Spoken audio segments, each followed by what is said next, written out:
Et si la raison pour laquelle vous vous réveillez fatigué chaque matin, malgré 8 heures passées dans votre lit, n'était pas un problème de matelas, de stress ou d'écran, mais un problème de signaux chimiques que votre corps n'arrive plus à produire en quantité suffisante.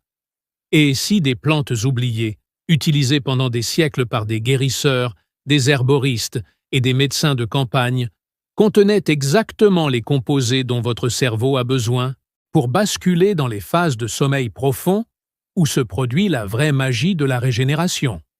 Restez jusqu'au numéro 11, parce que c'est une racine que les moines tibétains faisaient infuser chaque soir depuis plus de 1000 ans pour ce qu'ils appelaient le sommeil des sages, un état de récupération si profond que leurs contemporains les croyant capables de guérir plus vite que n'importe quel autre être humain. Et le numéro 17 est une plante aquatique presque disparue des pharmacopées modernes, dont les chercheurs ont récemment découvert qu'elle contient un composé capable de traverser la barrière hémato-encéphalique et d'activer directement les récepteurs GABA de votre cerveau, exactement comme le font les médicaments pour dormir, mais sans aucune des dépendances ni des effets secondaires. Aujourd'hui, nous allons explorer 20 plantes que vos grands-parents connaissaient peut-être, que vos arrière-grands-parents cultivaient certainement dans leur jardin ou conservaient dans leur armoire à pharmacie, et que la médecine moderne commence seulement maintenant à comprendre grâce aux outils de la biochimie contemporaine. Ces plantes ne sont pas des remèdes magiques. Ce sont des outils botaniques qui travaillent en synchronisation avec les rythmes naturels de votre corps pour vous permettre d'accéder à ce que les scientifiques appellent le sommeil à ondes lentes, la phase où votre hormone de croissance est sécrétée, où vos cellules se réparent, où votre cerveau élimine les déchets métaboliques accumulés pendant la journée. Abonnez-vous si vous ne l'avez pas encore fait, parce que nous publions chaque semaine des vidéos qui reconnectent les savoirs ancestraux avec les découvertes de la science moderne. Et vous ne voudrez pas rater ce que nous préparons sur les plantes qui régulent la glycémie nocturne. Commençons maintenant. Numéro 1. La valériane. Valeriana officinalis. Il y a quelque chose d'extraordinaire dans le fait que cette plante soit utilisée depuis plus de 2000 ans pour traiter l'insomnie, et que pendant la majeure partie de cette histoire, personne ne comprenait vraiment pourquoi elle fonctionnait. Hippocrate la prescrivait. Galien l'utilisait. Au Moyen Âge, les herboristes européens en faisaient des décoctions pour les soldats traumatisés par la guerre. Ce n'est que dans les années 1980 que les chercheurs ont commencé à isoler ces composés actifs, notamment l'acide valérénique, et à comprendre son mécanisme d'action précis. La valériane agit principalement sur le système GABA de votre cerveau. Le GABA est le principal neurotransmetteur inhibiteur de votre système nerveux central. C'est la molécule qui dit à votre cerveau de ralentir, de cesser de traiter les informations, de passer en mode repos. Les médicaments anxiolytiques les plus prescrits au monde, les benzodiazépines, fonctionnent en amplifiant la réponse de vos récepteurs GABA. La valériane fait quelque chose de similaire, mais par un mécanisme différent, moins agressif, et surtout sans créer de dépendance physique. Une méta-analyse publiée dans le American Journal of Medicine, portant sur 16 études et plus de 1000 patients, a conclu que la valériane améliore significativement la qualité subjective du sommeil sans produire d'effets secondaires.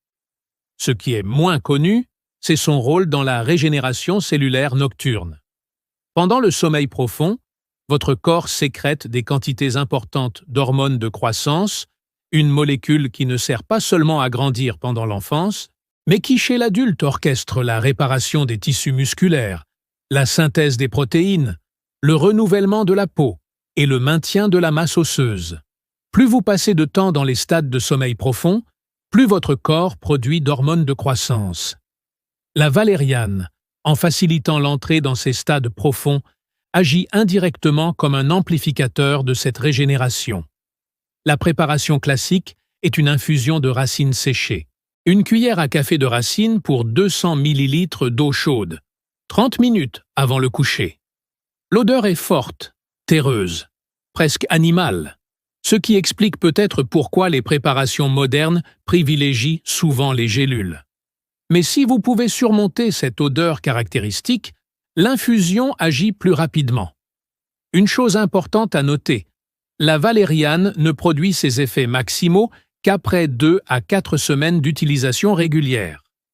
Contrairement à un somnifère chimique qui agit dès la première nuit, la valériane travaille de façon cumulative, rééduquant progressivement votre système nerveux à retrouver ses rythmes naturels. C'est une plante pour ceux qui cherchent une solution durable, pas un patch temporaire. Numéro 2. La mélisse, Mélissa officinalis. La mélisse est l'une de ces plantes qui paraît presque trop modeste pour être prise au sérieux. Ses petites feuilles vert tendre qui sentent le citron, ses fleurs blanches discrètes, sa présence familière dans les jardins de province françaises depuis des siècles. Pourtant, les moines carmélites fabriquaient depuis le XVIIe siècle une eau de mélisse, un élixir qu'ils vendaient dans toute l'Europe comme remède contre l'anxiété, les palpitations cardiaques et les difficultés à dormir. La science contemporaine leur donne raison.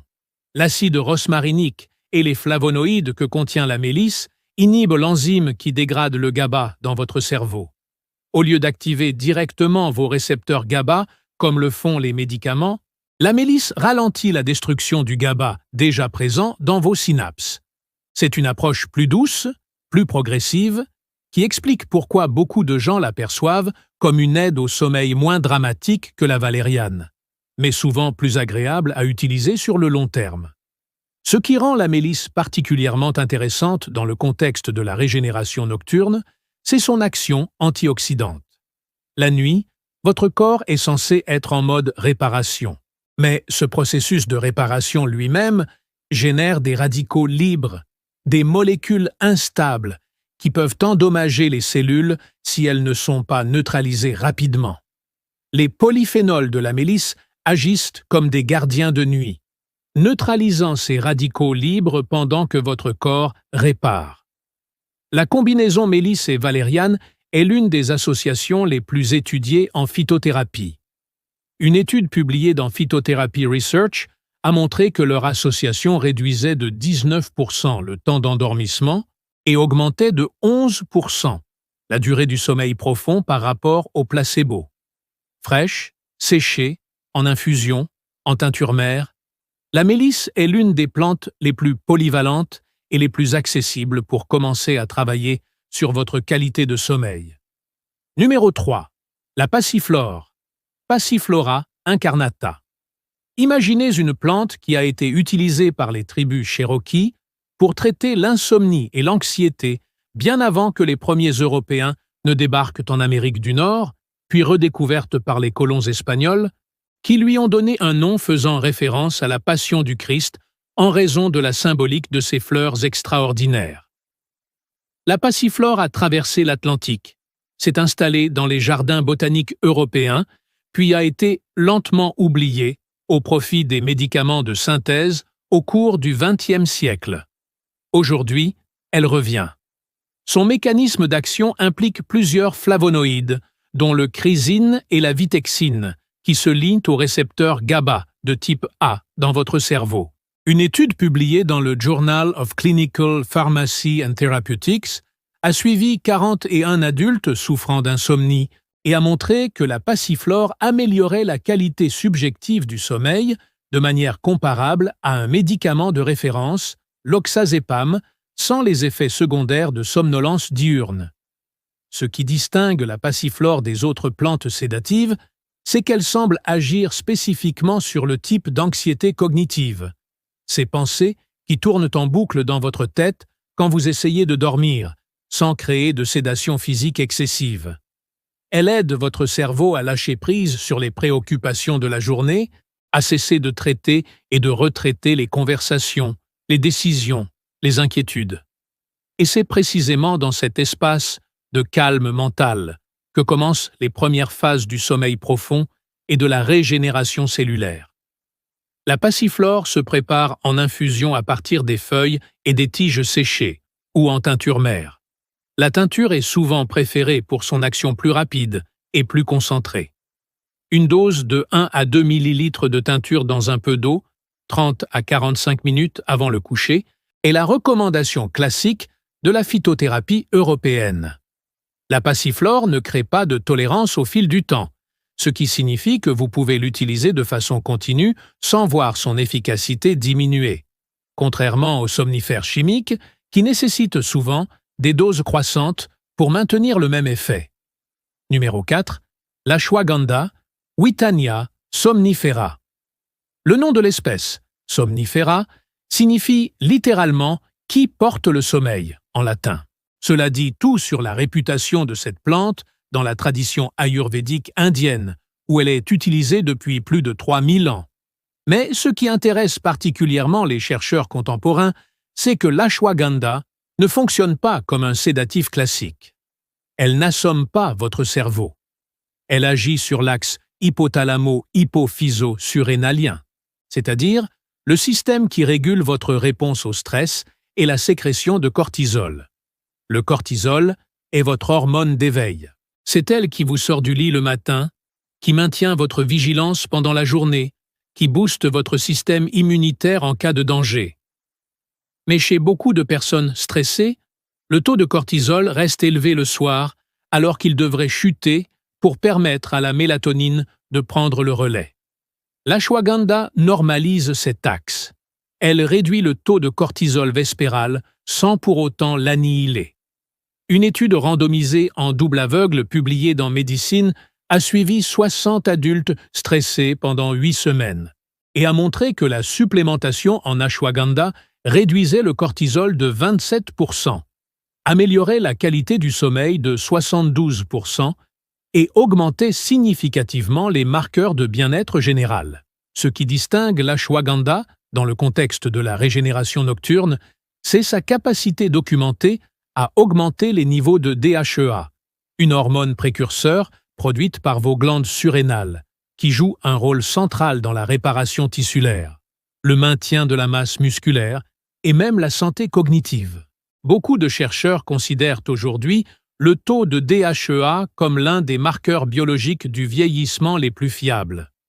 L'ashwagandha est l'une des rares plantes pour lesquelles nous disposons de preuves solides qu'elle peut influencer positivement ce marqueur. Numéro 5. L'Eschscholzia, Eschscholzia californica. Si vous n'avez jamais entendu parler de cette plante, vous avez peut-être déjà vu ses fleurs d'un orange éclatant le long des routes de Californie ou dans des jardins où elle pousse comme une mauvaise herbe impossible à décourager.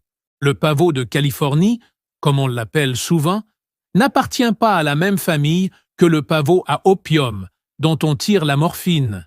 Il ne contient aucun opioïde. Mais les peuples autochtones de Californie du Nord utilisaient ces racines pour favoriser le sommeil depuis des millénaires, et les premiers chercheurs qui ont isolé ces composés dans les années 1980 ont découvert quelque chose d'intéressant. L'Eschscholzia contient des alcaloïdes, principalement de la californidine et de la protopine, qui se lient à vos récepteurs opioïdes et à vos récepteurs GABA par des mécanismes différents de ceux des opiacés classiques. Elle produit une sédation douce, une réduction de l'anxiété et facilite l'endormissement sans créer de dépendance et sans inhiber le sommeil paradoxal, comme le font la plupart des somnifères. La suppression du sommeil paradoxal est un problème majeur avec beaucoup de médicaments pour dormir, parce que c'est pendant cette phase que votre cerveau consolide les souvenirs, que vos connexions neuronales se renforcent et que se produit une partie importante du processus de régulation émotionnelle. Une plante qui aide à s'endormir sans compromettre cette phase est infiniment plus précieuse qu'un somnifère chimique qui vous assomme, mais vous prive de ce qui rend le sommeil réellement réparateur. Numéro 6. La griffonia, Griffonia simplicifolia.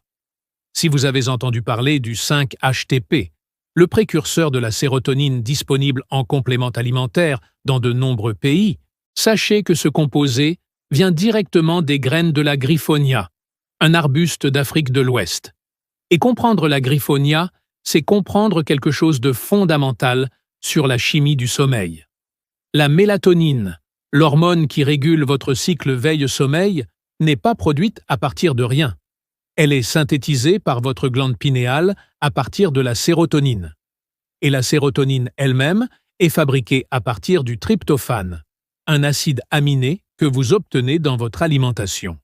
Le 5-HTP est l'intermédiaire entre le tryptophane et la sérotonine. En fournissant à votre cerveau ce précurseur direct, les graines de griffonia permettent une augmentation de la synthèse de sérotonine et, en conséquence, une production accrue de mélatonine en soirée. Mais il y a une dimension souvent négligée. Environ 90% de la sérotonine de votre corps ne se trouve pas dans votre cerveau, mais dans votre intestin. La connexion entre la qualité de votre microbiome intestinal, la production de sérotonine et la qualité de votre sommeil est un domaine de recherche en pleine explosion. Certains chercheurs pensent que l'une des raisons pour lesquelles tant de personnes souffrent d'insomnie chronique dans les sociétés modernes est précisément l'appauvrissement du microbiome intestinal qui réduit la production de ces précurseurs. La griffonia agit en court-circuitant cette étape, en fournissant le 5-HTP directement. Une précaution importante doit cependant être mentionnée. Le 5-HTP ne doit pas être combiné avec des antidépresseurs de type ISRS ou IMAO sans supervision médicale, en raison du risque de syndrome sérotoninergique. Si vous prenez des médicaments qui agissent sur la sérotonine, consultez un professionnel de santé avant d'utiliser la griffonia. En dehors de cette contre-indication, c'est l'une des façons les plus élégantes et naturelles d'optimiser la chaîne biochimique qui mène à un sommeil profond et régénérateur. Les recherches sur l'impact de la sérotonine sur la régénération cellulaire sont prometteuses.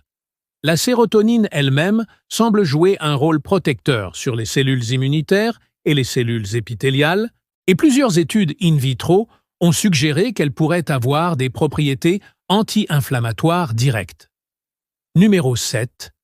L'échinacée pourpre, Echinacea purpurea. Attendez, me direz-vous. L'échinacée n'est pas une plante pour dormir. C'est une plante pour renforcer le système immunitaire. Et vous auriez raison, mais c'est précisément ce qui la rend intéressante dans le contexte de la régénération cellulaire nocturne. Votre système immunitaire et votre sommeil sont connectés de façon bien plus intime que la plupart des gens ne l'imaginent. Pendant le sommeil, particulièrement pendant le sommeil profond à ondes lentes, votre corps libère des cytokines pro-inflammatoires et des hormones qui orchestrent la mobilisation des cellules immunitaires vers les zones de dommage et d'infection. C'est la raison pour laquelle vous avez besoin de plus de sommeil quand vous êtes malade. Et c'est aussi pourquoi le manque chronique de sommeil compromet votre immunité. L'échinacée contient des polysaccharides, des alkylamides et des glycoprotéines qui modulent l'activité des macrophages et des cellules NK, les cellules tueuses naturelles, qui constituent votre première ligne de défense contre les cellules cancéreuses et les virus. En soutenant l'efficacité de ce système de nettoyage cellulaire qui fonctionne pendant la nuit, l'échinacée agit comme un amplificateur de la régénération nocturne. Elle ne crée pas le sommeil, mais elle optimise ce qui se passe dans votre corps pendant que vous dormez. Numéro 8. La Rhodiola rosea. Imaginez une plante qui a permis aux soldats de l'armée rouge soviétique de récupérer plus vite, de mieux supporter le froid et la fatigue des campagnes de montagne, et dont l'étude approfondie a été classifiée comme secret d'État pendant plusieurs décennies. Ce n'est pas de la fiction. La rhodiola a été l'objet de centaines d'études menées par des laboratoires militaires soviétiques à partir des années 1960, dont les résultats n'ont été accessibles à la communauté scientifique internationale qu'après la chute de l'URSS. Elle pousse dans les régions arctiques et montagneuses de l'Europe et de l'Asie, dans des environnements où les plantes doivent déployer des stratégies biochimiques extraordinaires pour survivre au froid intense et aux UV élevés de l'altitude. Ces stratégies de survie se traduisent par une concentration exceptionnelle en rosavine, en salhydroside et en autres composés adaptogènes. Le terme adaptogène désigne des substances qui aident l'organisme à s'adapter au stress, qu'il soit physique, chimique ou biologique, sans perturber les fonctions normales de l'organisme. La rhodiola fait cela de façon remarquable, et son mécanisme d'action sur le sommeil est particulièrement sophistiqué. Elle régule les niveaux de sérotonine et de dopamine en inhibant les enzymes qui les dégradent. Elle normalise la réponse au cortisol. Et elle semble avoir une action directe sur les mitochondries, les centrales énergétiques de vos cellules, en améliorant leur efficacité et en réduisant le stress oxydatif qu'elles subissent. Les mitochondries sont au cœur de la régénération cellulaire nocturne. Ce sont elles qui fournissent l'énergie nécessaire aux mécanismes de réparation de l'ADN, à la synthèse des protéines, à la régulation de l'inflammation. Une plante qui améliore leur fonction est une plante qui optimise chaque aspect de ce que votre corps fait pendant que vous dormez. La rhodiola est typiquement utilisée en extrait standardisé titré à 3% de rosavine et 1% de salhydroside. Son utilisation pour le sommeil est un peu contre-intuitive, parce qu'elle est aussi connue comme stimulant énergétique en journée. La clé réside dans le dosage et le moment de prise. Prise le matin, la rhodiola stimule et améliore les performances cognitives. Prise le soir à faible dose, elle tend à normaliser le système nerveux et à favoriser la récupération nocturne. Cette dualité d'action selon le contexte physiologique de l'organisme est l'une des caractéristiques définitoires des plantes adaptogènes et l'une des raisons pour lesquelles elles fascinent autant les chercheurs en pharmacologie. Numéro 9. Le houblon. Humulus lupulus. La plupart des gens connaissent le houblon comme l'ingrédient qui donne à la bière son amertume caractéristique. Beaucoup moins savent que le houblon a été utilisé pendant des siècles en phytothérapie européenne pour traiter l'insomnie et l'agitation nerveuse. Dans les campagnes anglaises et françaises du XIXe siècle, il était courant de rembourrer les oreillers de cônes de houblon séchés pour favoriser le sommeil des insomniaques et des malades. Ce n'était pas de la superstition. Le 2-méthyl-3-buténol de doyol, un composé volatile qui se forme lors de la dégradation des cônes de houblon, a démontré des propriétés sédatives documentées dans des études sur les animaux, mais le composé le plus étudié est la 8-prénylnaringénine, un phytoestrogène qui se lie aux récepteurs des estrogènes dans votre corps. Ce mécanisme est particulièrement intéressant pour les femmes en périménopause et en ménopause, chez qui la chute des estrogènes naturels est souvent responsable des bouffées de chaleur nocturnes et des réveils fréquents qui perturbent le sommeil. Plusieurs études ont montré que la 8-prénylnaringénine du houblon pouvait réduire l'intensité des bouffées de chaleur et améliorer la qualité du sommeil chez ces femmes. Le houblon est particulièrement efficace en association avec la valériane. Une étude menée sur 16 000 patients sur une période de 2 ans dans le cadre d'une surveillance post-commercialisation en Allemagne a confirmé l'efficacité et la sécurité de cette association pour le traitement des troubles du sommeil léger à modéré. Numéro 10. La lavande, Lavandula angustifolia. Si vous aviez grandi dans une ferme provençale au XVIIIe siècle, vous auriez probablement un sachet de lavande dans votre armoire à linge, sous votre oreiller, et peut-être une préparation de lavande dans votre armoire à pharmacie. Les Romains utilisaient la lavande dans leurs bains. Les Arabes, au Moyen Âge, l'utilisaient en médecine. Les herboristes européens la prescrivaient pour la nervosité, les maux de tête et les difficultés à dormir.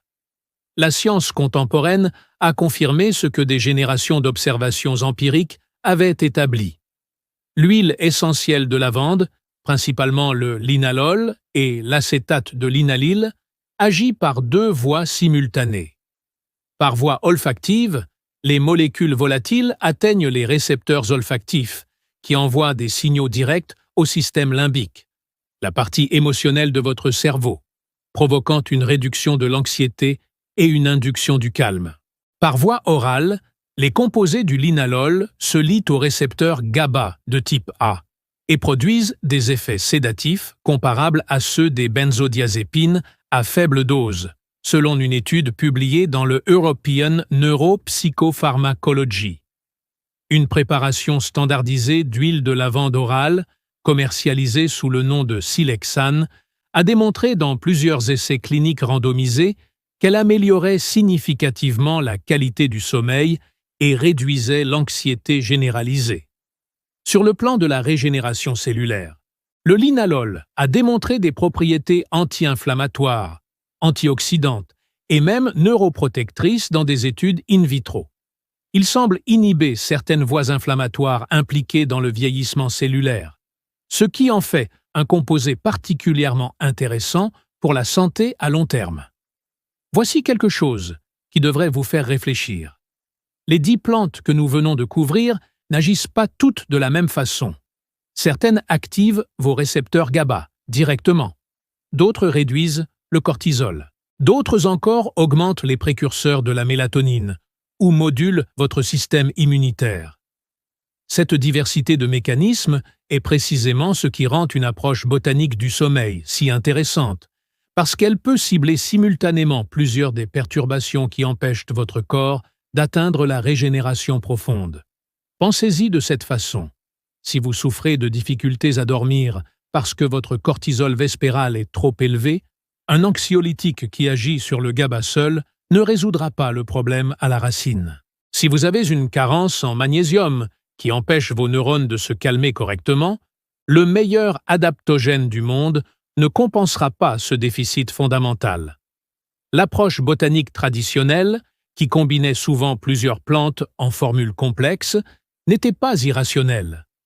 Elle répondait intuitivement à la réalité que les troubles du sommeil sont rarement monofactoriels. Les 10 plantes qui suivent vont aller encore plus loin, dans des territoires que la phytothérapie conventionnelle explore à peine.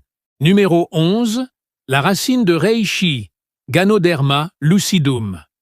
Commençons par corriger une confusion fréquente.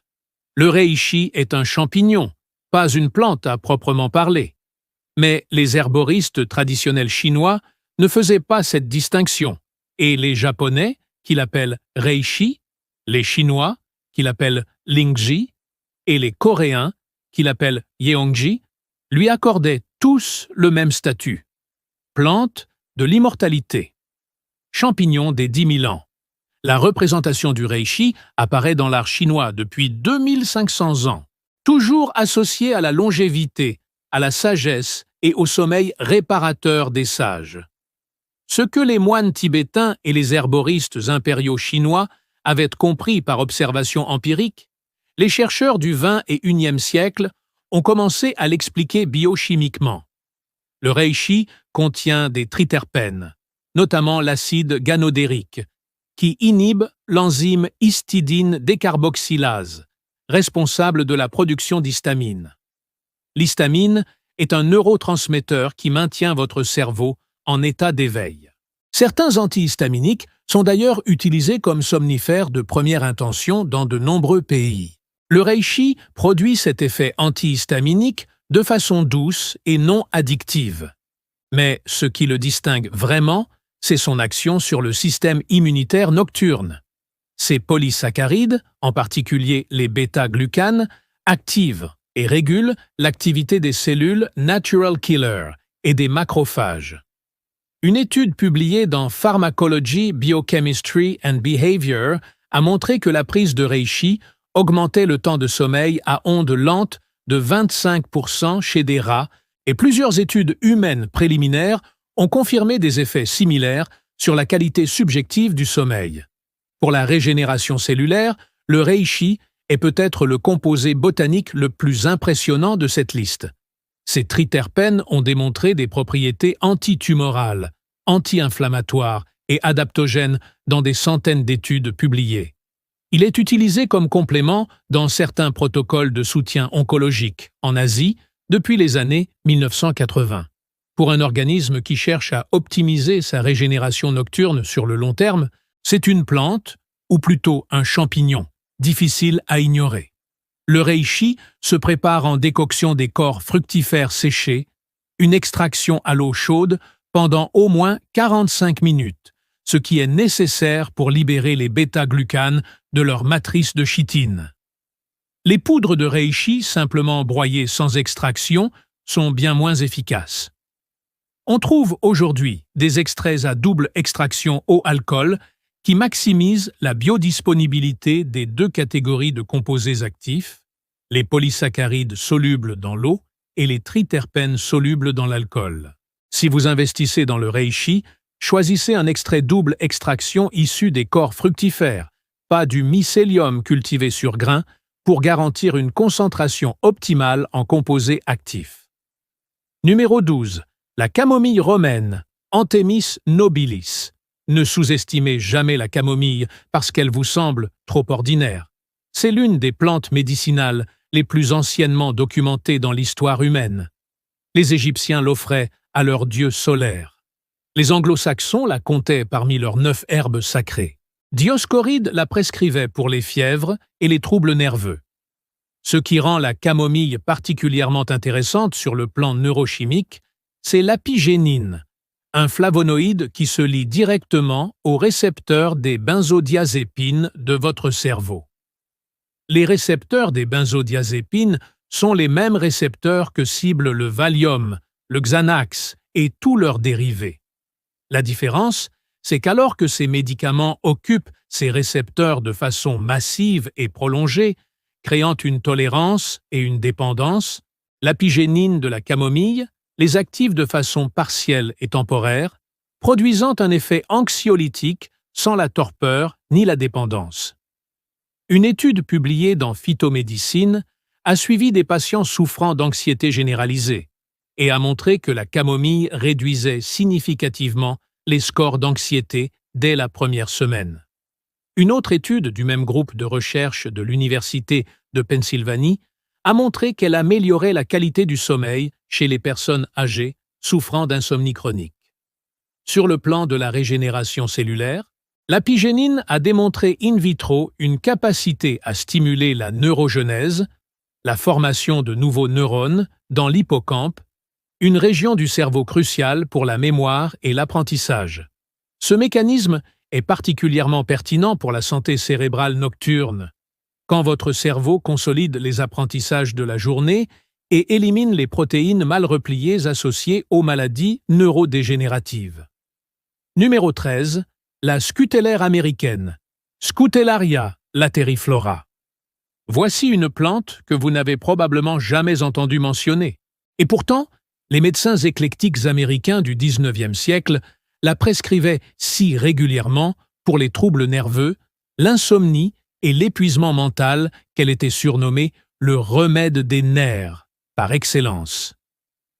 La scutellaire contient de la baïcaline et de la baïcaline, deux flavonoïdes qui ont fait l'objet de recherches approfondies en Chine et au Japon, où la variété asiatique est utilisée depuis des siècles en médecine traditionnelle.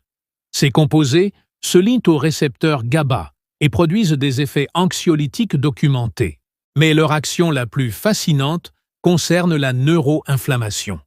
La neuroinflammation, c'est-à-dire l'inflammation chronique de bas grade du tissu cérébral, est aujourd'hui reconnue comme l'un des facteurs centraux dans le développement des maladies d'Alzheimer et de Parkinson, dans la dépression chronique et dans le déclin cognitif lié à l'âge.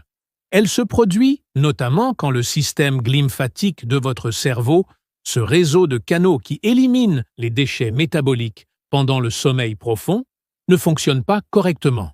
La bécaline a montré dans de nombreuses études sur les animaux une capacité remarquable à réduire la neuroinflammation et à protéger les neurones contre les dommages oxydatifs.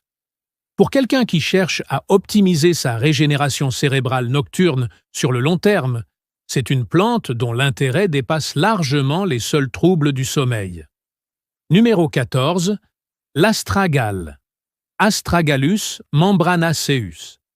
L'astragale est peut-être la plante de cette liste, dont les propriétés ont été les plus étudiées dans le contexte spécifique du vieillissement cellulaire.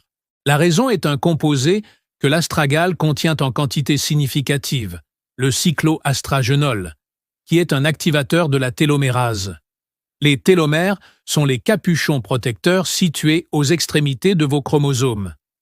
À chaque division cellulaire, ils raccourcissent légèrement. Quand ils deviennent trop courts, la cellule entre dans un état de sénescence, elle cesse de se diviser et commence à sécréter des substances inflammatoires nocives pour les cellules voisines.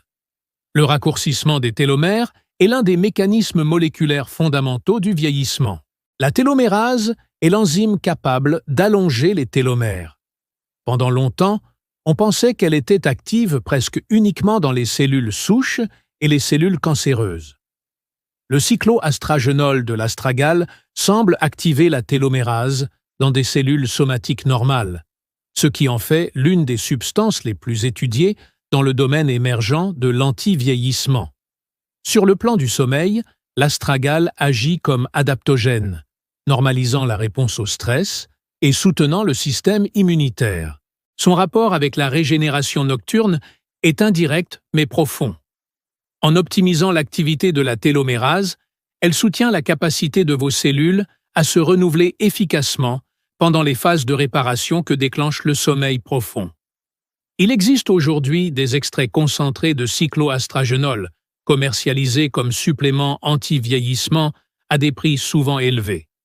Mais l'astragale sous sa forme traditionnelle, une décoction de racines séchées, une soupe ou un bouillon préparé avec des tranches de racines, comme le font encore les médecins de médecine chinoise traditionnelle, offre l'ensemble du complexe phytochimique de la plante dans ses proportions naturelles.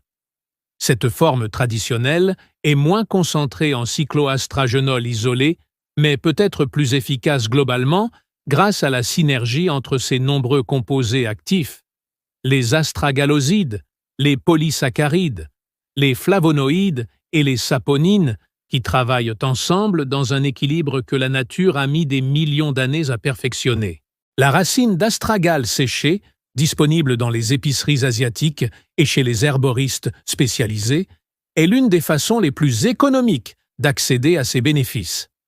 Numéro 15. La Lemon verbena, Aloysia citrodora. La verveine citronnée, comme on l'appelle en français, est une plante originaire d'Amérique du Sud qui a été importée en Europe par les conquistadors espagnols au XVIIIe siècle et qui est rapidement devenue l'une des tisanes préférées des cours royales européennes. Sa réputation pour calmer les nerfs et favoriser le sommeil s'est transmise de génération en génération. Mais ces mécanismes d'action n'ont été vraiment étudiés qu'au cours des 2 dernières décennies. Son composé le plus important, la verbascosidine, est un puissant antioxydant dont la biodisponibilité, c'est-à-dire la capacité à être absorbée et utilisée par vos cellules, est exceptionnellement élevée. Une étude espagnole publiée dans le Journal of the International Society of Sports Nutrition a montré que la verveine citronnée réduisait les marqueurs de dommages musculaires après l'exercice et accélérait la récupération. Cette propriété est directement pertinente pour la régénération nocturne, puisque la réparation des microdéchirures musculaires induites par l'activité physique est l'un des processus les plus énergivores qui se déroulent pendant le sommeil. En fournissant des antioxydants hautement biodisponibles précisément au moment où votre corps en a le plus besoin, la verveine citronnée agit comme un accélérateur de ce processus de récupération. Numéro 16. Le safran, Crocus sativus. Le safran est l'épice la plus chère du monde, et il a également été, pendant des millénaires, l'un des remèdes les plus prisés de la médecine persane, arabe et grecque antique. Dioscoride le prescrivait pour les troubles du sommeil et de l'humeur. Les médecins arabes médiévaux l'utilisaient pour traiter la mélancolie, ce que nous appellerions aujourd'hui la dépression. La recherche contemporaine a confirmé et précisé ces usages ancestraux avec une précision remarquable. Le safran contient 2 composés principaux, la safranale et la crocine, dont les mécanismes d'action sur le cerveau sont maintenant bien documentés. La safranale inhibe la recapture de la sérotonine, de la dopamine et de la noradrénaline, un mécanisme d'action similaire à celui de certains antidépresseurs. La crocine protège les neurones contre le stress oxydatif et a montré dans des études animales une capacité à améliorer la mémoire et à réduire les plaques amyloïdes associées à la maladie d'Alzheimer.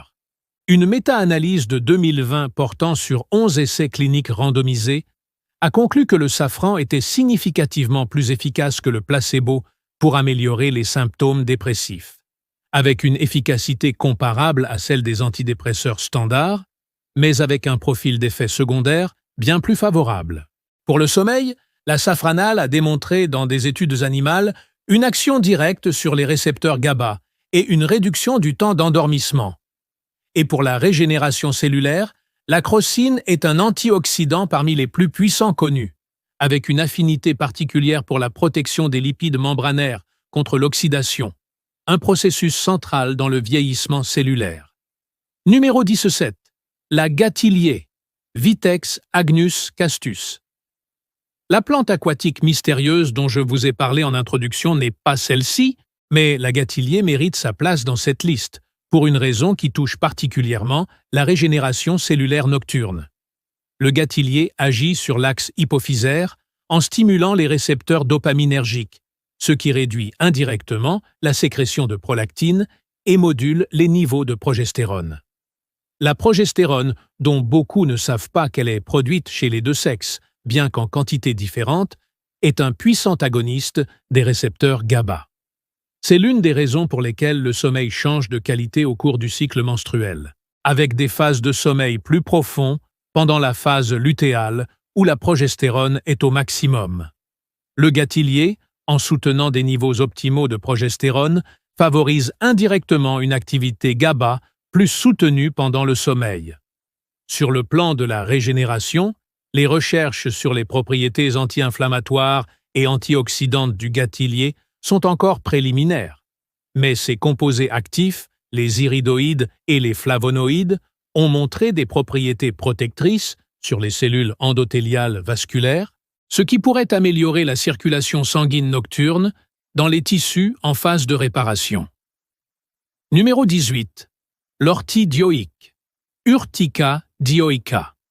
L'ortie est l'exemple parfait d'une plante que vous n'associeriez probablement pas au sommeil de prime abord. Et pourtant, dans la tradition phytothérapeutique européenne, les préparations de racines d'ortie étaient couramment utilisées comme tonique nocturne. La racine d'ortie est riche en minéraux, en particulier en magnésium, en silice et en bore. Le magnésium est le minéral qui joue peut-être le rôle le plus direct dans la qualité du sommeil parmi tous les nutriments. Il participe à plus de 300 réactions enzymatiques dans votre corps, dont beaucoup sont cruciales pour la régulation du système nerveux. Il est cofacteur dans la production de GABA, régulateur des canaux calciques dans les neurones et activateur de mécanismes qui permettent aux muscles de se relâcher. Les études épidémiologiques montrent systématiquement qu'une part significative de la population des pays industrialisés est en déficit de magnésium, souvent à cause d'une alimentation appauvrie en minéraux due à des sols agricoles épuisés. Un déficit en magnésium se manifeste notamment par des difficultés d'endormissement, des crampes nocturnes, des réveils fréquents et une fatigue matinale persistante. En fournissant du magnésium sous une forme hautement biodisponible, accompagnée de nombreux autres micronutriments synergiques, la racine d'ortie adresse directement ces carences. Pour la régénération cellulaire, le magnésium est indispensable au mécanisme de réparation de l'ADN, qui nécessite des enzymes magnésium-dépendantes pour fonctionner correctement. La façon la plus traditionnelle de consommer la racine d'ortie est une décoction de racines séchées, environ 1 cuillère à soupe par litre d'eau, mijotée pendant 20 minutes. Les feuilles d'ortie en infusion sont riches en chlorophylle et en vitamines, mais contiennent moins de magnésium que la racine. Pour un usage ciblé sur le sommeil et la régénération nocturne, c'est la racine qui vous intéresse. La cueillette se fait idéalement au printemps et en automne, avec des gants épais, pour l'évidente raison que les poils urticants de l'ortie ne disparaissent pas avec l'âge de la plante. Numéro 19. La Noni Morinda citrifolia. Il y a une plante qu'un médecin polynésien utilisait pour traiter des ulcères gastriques résistants au traitement conventionnel, uniquement avec son jus. Cette plante, c'est la noni. Peu d'individus en Europe l'associent au sommeil. Mais la noni contient un précurseur de la xérénine, un alcaloïde qui interagit avec les récepteurs opioïdes de votre cerveau et favorise la sérotonine. Les tradipraticiens polynésiens l'utilisaient depuis des siècles pour induire un état de calme profond et favoriser la récupération après les maladies. La recherche sur la noni est encore dans ses premiers stades, et de nombreuses affirmations qui circulent sur Internet la concernant sont clairement exagérées. Mais plusieurs études sérieuses ont montré des propriétés antioxydantes, anti-inflammatoires et immunostimulantes documentées.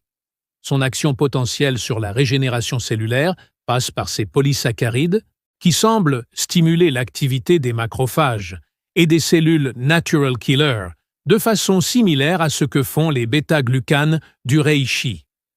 En soutenant ce système de nettoyage cellulaire nocturne, elle peut contribuer à l'efficacité globale de la régénération. Numéro 20. La plante aquatique dont je vous avais parlé, le nénuphar blanc, Nymphaea alba. Et nous voici à la plante qui clôture cette liste, et peut-être la plus surprenante de toutes. Le nénuphar blanc est l'une des plantes les plus emblématiques de l'art européen, une présence dans les étangs et les rivières depuis des millénaires. Et pourtant sa disparition quasi totale des pharmacopées modernes en fait véritablement une plante oubliée. Dans l'Égypte ancienne, les rhizomes de nénuphar étaient consommés lors des rituels religieux pour induire des états de conscience modifiés et de sommeil profond. La médecine médiévale européenne l'utilisait contre les insomnies et les fièvres, et les herboristes arabes du Moyen Âge consignaient dans leurs traités ses propriétés sédatives remarquables. Le nénuphar blanc contient plusieurs alcaloïdes, dont la nufarine et la nufarolutine, qui ont des propriétés de liaison aux récepteurs GABA et aux récepteurs opioïdes confirmées dans des études pharmacologiques récentes. Ce qui le rend particulièrement intéressant, c'est que certains de ces alcaloïdes semblent capables de traverser la barrière hémato-encéphalique de façon efficace, leur permettant d'agir directement dans le cerveau. La recherche sur les alcaloïdes des nénuphars est encore très préliminaire, mais les résultats suffisent pour comprendre pourquoi toutes ces cultures, à travers tous ces siècles, en ont fait un allié du sommeil profond. Aujourd'hui, on peut trouver des préparations de rhizomes de nénuphar blanc séchés chez certains herboristes spécialisés. La préparation traditionnelle est une décoction lente des rhizomes séchés, 20 à 30 minutes de cuisson douce dans de l'eau, une méthode conçue pour extraire les alcaloïdes liposolubles dans le milieu aqueux. Il est important de mentionner ici une réalité que les vendeurs de compléments alimentaires ne vous diront jamais. Aucune de ces plantes ne peut compenser une hygiène de sommeil fondamentalement défaillante. Si vous dormez dans une chambre trop chaude, trop lumineuse, si vous consultez vos écrans jusqu'au moment de vous coucher, si vous consommez de la caféine après 14 heures ou de l'alcool comme aide au sommeil, si votre horaire de coucher varie de plusieurs heures d'un soir à l'autre, les plantes les plus puissantes du monde ne feront que masquer partiellement ces dysfonctions. Les plantes de cette liste sont des amplificateurs de régénération. Elles amplifient ce que votre corps est naturellement capable de faire. Elles ne remplacent pas les conditions fondamentales qui permettent à votre corps de faire son travail. Mais quand ces conditions sont réunies, elles peuvent faire une différence extraordinaire. Elles peuvent être la différence entre un sommeil de 6 heures qui vous régénère profondément et un sommeil de 8 heures qui vous laisse épuisé parce qu'il était superficiel et fragmenté. Ce que toutes ces 20 plantes partagent, c'est une chose que ni les laboratoires pharmaceutiques ni les marchés du sommeil connectés ne peuvent vraiment reproduire. Elles travaillent avec votre corps, pas à sa place. Elles n'éteignent pas votre cerveau. Elles ne perturbent pas vos cycles de sommeil pour vous assommer artificiellement. Elles créent les conditions chimiques et neurobiologiques qui permettent à votre corps de faire ce qu'il a été conçu pour faire pendant les heures d'obscurité. Réparer, régénérer, consolider, nettoyer. Se préparer à une nouvelle journée avec une efficacité maximale. Il y a une dernière chose que je veux partager avec vous avant de conclure. La médecine moderne nous a appris à chercher la molécule active unique, le composé isolé, la pilule qui résout un problème spécifique de façon prévisible et mesurable. C'est une démarche qui a produit des résultats spectaculaires dans certains domaines, notamment les maladies infectieuses et les urgences médicales. Mais pour les problèmes complexes comme le sommeil et le vieillissement cellulaire, qui impliquent des dizaines de systèmes interconnectés, cette approche réductrice atteint ses limites. Les plantes, elles, ont coévolué avec le corps humain pendant des centaines de milliers d'années. Nos ancêtres chasseurs-cueilleurs consommaient régulièrement des centaines d'espèces végétales différentes, avec leurs milliers de composés phytochimiques. Notre biochimie est littéralement adaptée à cette richesse botanique. Le retour progressif vers ces plantes n'est pas de la nostalgie irrationnelle. C'est une reconnaissance que notre corps est fait pour travailler avec la complexité de la nature, pas contre elle. Le système glymphatique de votre cerveau, découvert en 2012 seulement, élimine pendant votre sommeil profond 2 fois plus de déchets métaboliques que pendant votre état d'éveil. Ce nettoyage est crucial pour prévenir les maladies neurodégénératives. Il dépend entièrement de la qualité et de la profondeur de votre sommeil. Votre peau renouvelle ses cellules à un rythme accéléré la nuit. Votre foie accomplit la majorité de sa détoxification entre minuit et 3 heures du matin. Votre moelle osseuse produit des globules rouges et des cellules immunitaires, en grande partie pendant votre sommeil. Chacun de ces processus peut être amplifié ou inhibé par la qualité de votre sommeil. Et la qualité de votre sommeil peut être soutenue respectueusement, intelligemment, par les plantes que des générations d'herboristes, de médecins de campagne, de moines et de guérisseurs ont identifiées, testées et transmises. Maintenant, j'aimerais savoir, laquelle de ces plantes vous intéresse le plus? Avez-vous déjà essayé la valériane ou la passiflore?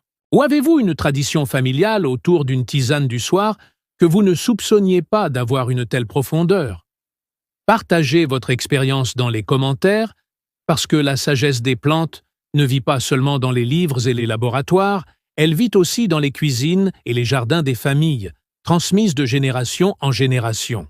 Et si vous connaissez une plante que votre famille utilisait pour dormir, que nous n'avons pas mentionnée ici, dites-le nous. Ces savoirs populaires sont précieux, et souvent ils ont des décennies d'avance sur la recherche académique. Si cette vidéo vous a apporté quelque chose de précieux, un abonnement et un pouce bleu nous aident à continuer à produire ce type de contenu et assurent que votre prochaine nuit sera peut-être la première d'une série de nuits vraiment régénératrices.